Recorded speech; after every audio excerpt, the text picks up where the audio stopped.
How to tell if your iPhone is real or a fake device. Hello everyone, I am Bishaka and welcome to our channel. Now let's get right into the tutorial.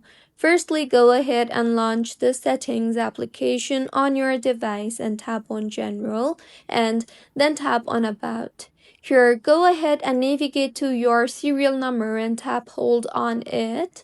You will see the copy option there, so tap on the copy option and now open your preferred browser and in the search bar, search for Apple coverage check. Now, go ahead and tap on the very first link you see there, and now in the interface that you will be led to, you will be able to see the enter your serial number text box.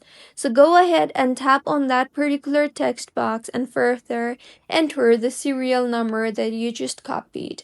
Now, with this, if your iPhone is real, you will be able to view all the details of your iPhone in that particular interface, and if your iPhone is fake, the data will not be shown.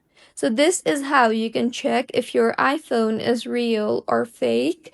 If you find this tutorial helpful, please like the video and do comment if you have any queries.